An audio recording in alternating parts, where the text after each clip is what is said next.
Good morning and happy 4th of July. A very elderly lady went to her July 4th church picnic and proudly placed her 2 dozen deviled eggs on the table. Shortly after, the pastor made his way over to her and said, "Mrs. Jones, that was very kind of you to bring food, but I'm a bit surprised that you'd bring the devil to our church picnic." Mrs. Jones looked at her deviled eggs, her labor of love, and then answered, "Don't worry, Reverend, I boiled the hell out of them." There was a big July 4th celebration at the pearly gates. They were all welcoming two New Orleans newcomers, a minister and a pilot. First to arrive was the pilot, a guy dressed in sunglasses, a loud Mardi Gras shirt, leather jacket, and jeans. He had a half-filled Pat O'Brien's Hurricane in his hand. St. Peter asked Mr. Cool Guy, "Who are you, so that I may know whether or not to admit you to the kingdom of heaven?" He replied, "I'm Paul the pilot." St. Peter consulted his list, smiled, and said, "Take this silken robe and golden staff and enter into the kingdom." The pilot proudly strutted into heaven, donning his silk robe, golden staff, and half-finished hurricane. Next it was the minister's turn. He stood erect and boomed out, "I am Reverend Joseph. I've been ministering to the poor in New Orleans for the last 43 years. St. Peter consulted his list and said to the minister, "Welcome, Reverend. Take this cotton robe and wooden staff and enter the kingdom." "Just a minute," said the Reverend. "That man was a playboy pilot, and he gets a silken robe and golden staff, and I get only cotton and wood? How can this be?" St. Peter answered, "Well, up here we work by results. While you preached, people slept. While he flew, everyone prayed." Well, I figured a little July 4th holiday levity might be appropriate because there's some pretty serious issues I feel compelled to talk about today. For those of you who weren't here last week, we started our July theme off of the American ideals of freedom and unity. We compared the evolution of America and our personal evolution using computer terminology. We said that for the most part, America and we as individuals have upgraded to a 1.0 operating system. A political and personal upgrade to a 1.0 operating system might be said to be a realization of and commitment to values higher than just worldly values and ego concerns. It's our commitment to freedom, freedom from inner and outer slavery, and our commitment to unity, the brotherhood of all mankind. This upgrade to a 1.0 operating system produced our political and personal Declaration of Independence. Putting these ideals into writing was the commitment. We didn't live up to those ideals at first, and we often don't personally achieve our higher ideals when we first upgrade, but Americans believed in them, so this set the groundwork to later live up to the ideals. If we don't at least have a goal, we'll never reach it. Commitments are kind of like rudders which guide the boat in rough waters. Commitments are like a pickaxe and a rope firmly holding us when we're climbing a mountain. We may slip, but we don't fall. The American Declaration of Independence was like a rudder which guided Americans through the storm. There were many problems to overcome, just as we encounter problems personally when climbing the mountain of life. But if we are firmly attached to that pickaxe and rope, our ideals, we won't fall into the abyss of worldly values and a lot of suffering as a result.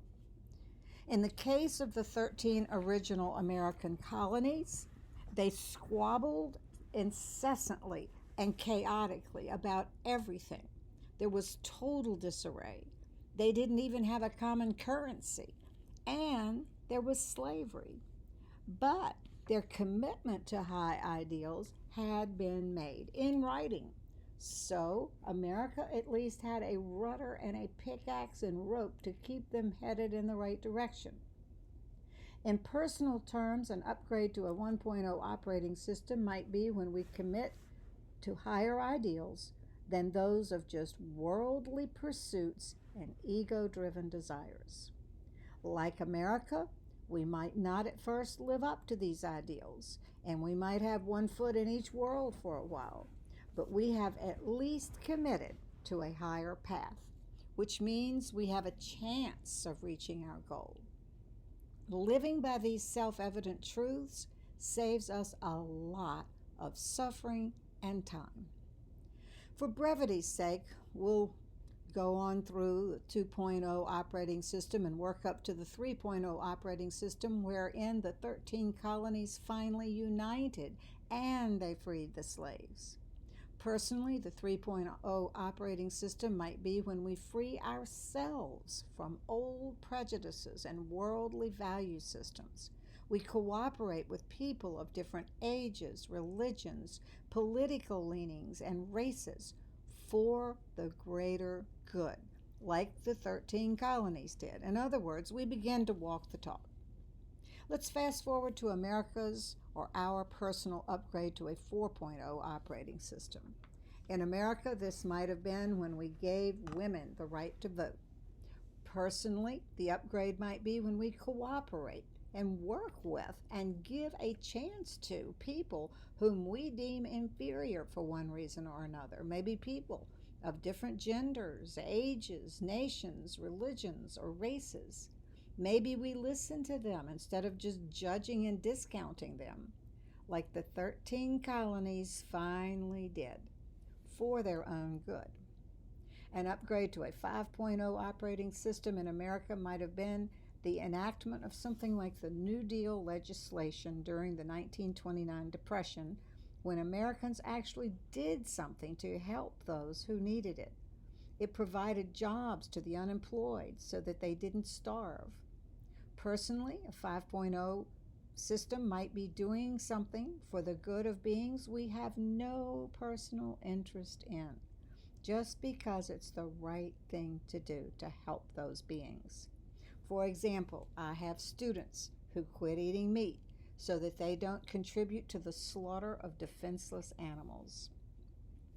An upgrade to a 6.0 operating system for America might be to actually manifest all of our ideals on a regular basis and to expand these ideals to a global level. We take the blueprint on the road to other nations. Maybe we help broker a united kingdom of planet Earth, whose job it would be to unite and help all nations. As with our global situation now, the 13 original colonies had different languages, races, national origins, religions, and political powers and parties, but they overcame that for the good of the all. And look what that effort produced, the United States of America. Think of what could be done if we upgraded to a 6.0 operating system. Think of the billions of dollars and hours not spent on wars that could be devoted to education, health, science, and happiness. Maybe this won't happen until planet Earth is forced to be a galactic nation with one vote. Maybe planet Earth won't even be invited to join the United Galactic Nations and have a vote if we don't get it together on our planet. Just food for thought. So, now, what would a 7.0 operating system look like? 7.0. On a personal level, we have the blueprint. In the Bible, the Bhagavad Gita, the Buddhist Sutras, the Quran, and myriad books and YouTube videos by sacred teachers. We have the blueprint. Unfortunately, some people have used those sacred works to kill and pillage each other's lands, as the Christians did during the Crusades and the Inquisition. We might say that our personal upgrade to a 7.0 operating system would be when we truly listen to, cooperate with, and unite with all beings, despite our myriad differences with them. Our 13 inner colonies might be the personal beliefs of Republicans, Democrats, rich, poor, black, white, Asian, Latino, Christian, non-Christian, educated, uneducated, and all genders. We must unite our 13 colonies for the good of us all. If we don't work for our personal evolution, the revolution inside of us will continue, and that's not healthy. Spiritual evolution is all about avoiding suffering and creating heaven on earth. Above all, as a nation and personally, I think an upgrade to a 7.0 operating system can only happen when we truly live by our national motto, "In God we trust." The Bhagavad Gita expresses this beautifully by saying, "We must be dedicated to helping all humanity, a mutuality of existence with all beings, a universal rule, a fundamental law of nature." The Gita then adds that this is a way for mankind to convert earthly misery into happiness. End of quote. Too many people have lost their way and worship the gods of power and money. It's obvious that this isn't working, that our individual egos aren't competent to run America or to run ourselves. In the Old Testament, stories abound about God's chosen ones who started worshiping other gods, namely Baal, and they intermarried with foreign wives. In metaphysical terms, this means mixing our high ideals with lower value systems, other gods, especially the gods of materialism, power, and ego desires. Ironically, in the Bible, when the chosen ones did sell out to materialism and power, they lost all their money and power. That is what we do to ourselves when we marry or attach ourselves to lower values. But when we commit to our motto of "In God we trust," when we live by the eternal laws and eternal wisdom, our higher selves, we eliminate our suffering and create peace and heaven on earth for ourselves and those around us. Benjamin Franklin knew the importance of "In God we trust." He was 81 when he said, "I am convinced that Scripture is right when it says in Psalms 127, 'Accept the Lord, then build the house.'" I move, gentlemen, that prayer be held every morning before we proceed with business.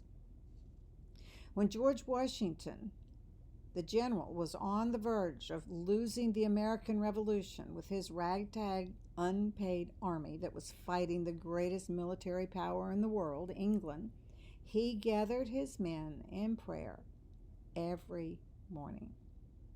Prayer is what this whole country was based on. In God we trust. For our personal upgrade to a 7.0 operating system, I suggest the same thing, prayer.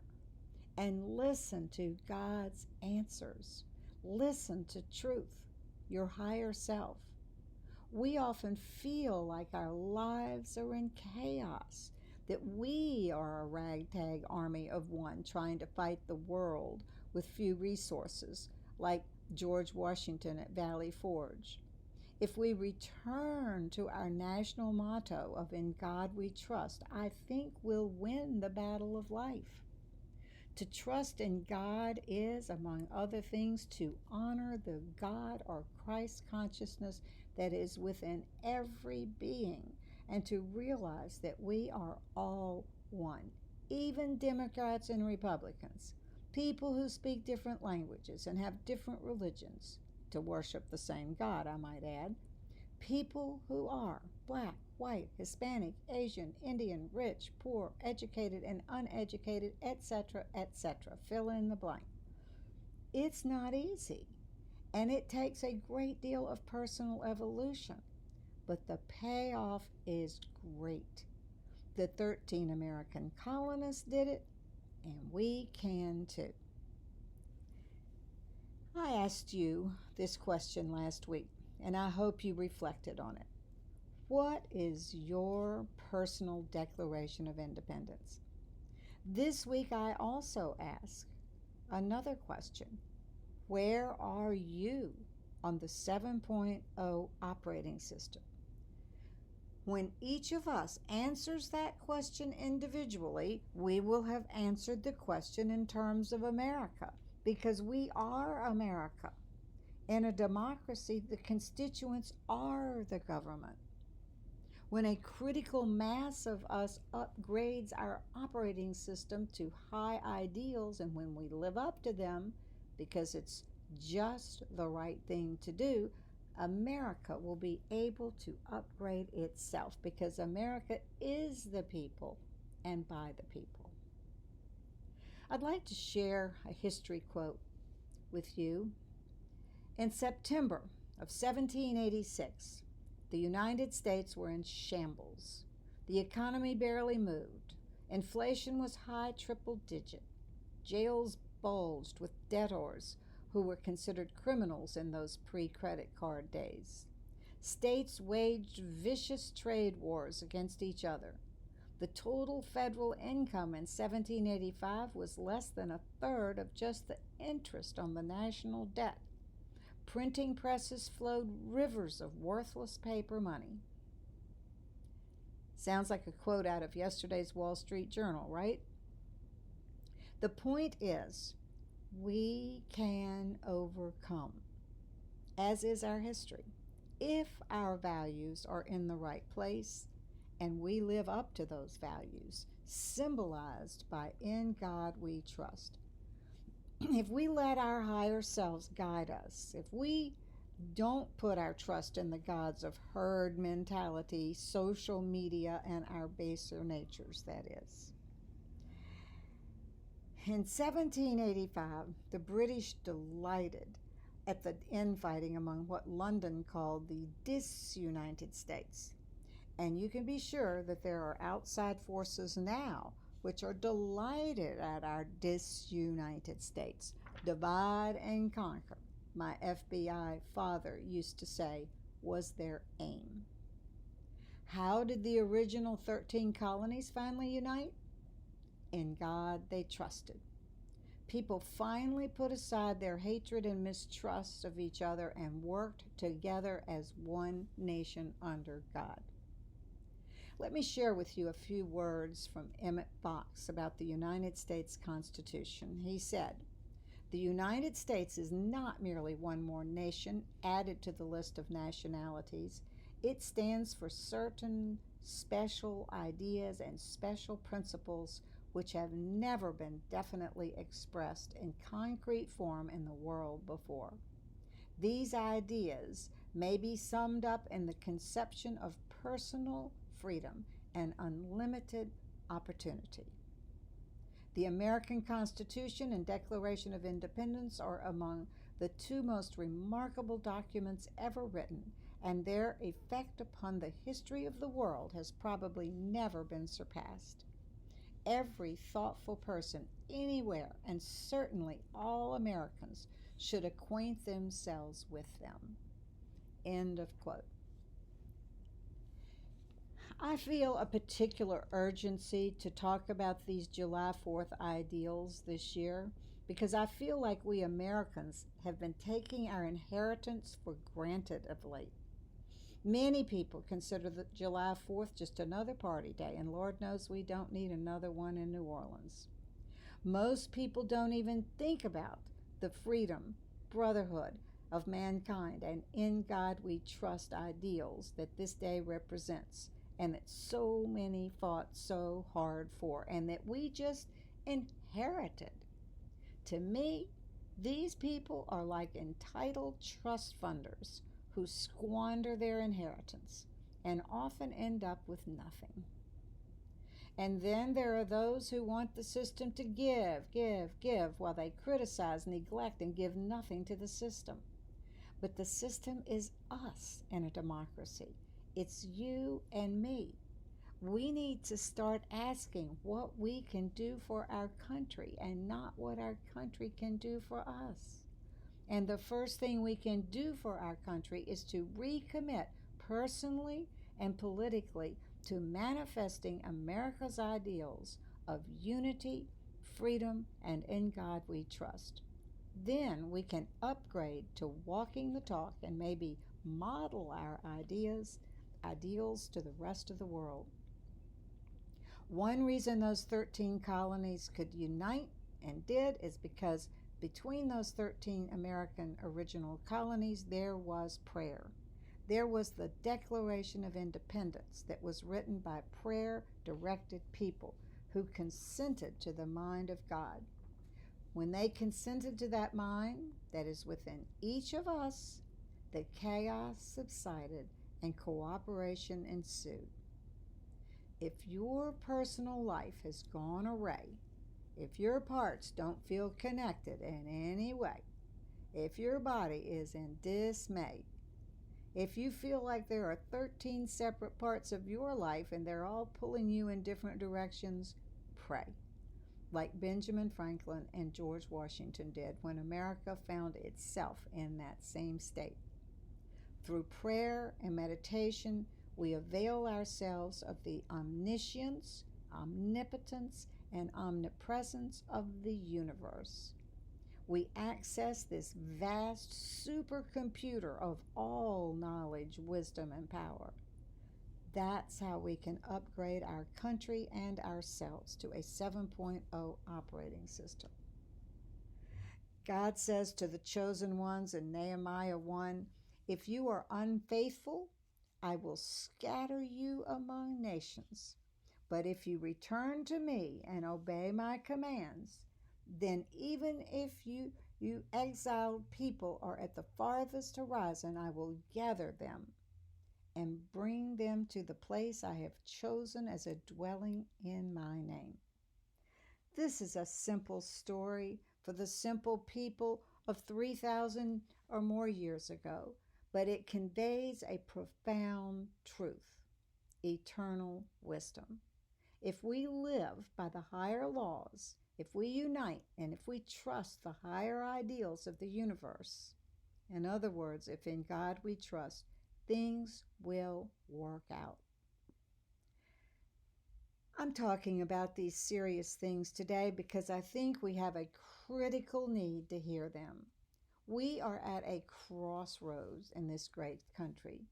There is disunity. Many people aren't living by higher laws. They are not putting God first. And they need you to be a role model. I have great confidence in you. And your country needs you right now. Your family and friends and neighbors need you to model these ideals now. If not now, when? If not you, then who? If not through trust in the eternal laws and wisdom, then through what? In Psalms 2:8 it says, "Ask of me, and I will give you the nations for your inheritance, and the ends of the earth for your possession." Let's commit to the universal laws of freedom, unity, and in God we trust. Then let's cooperate so that we can recreate our United States. That's how we will be given our nation for our inheritance, as Psalms 2:8 said. It's up to us. Like everything else, it's our choice. As I read yesterday in the paper, our nation can be redeemed but not without first acknowledging the need for redemption.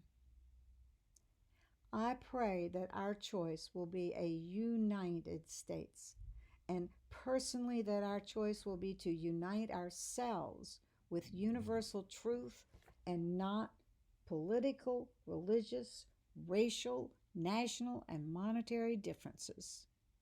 You deserve it, and it is your Father's good wish to give it to you, but it is up to you to partake of it. May the 4th be with you.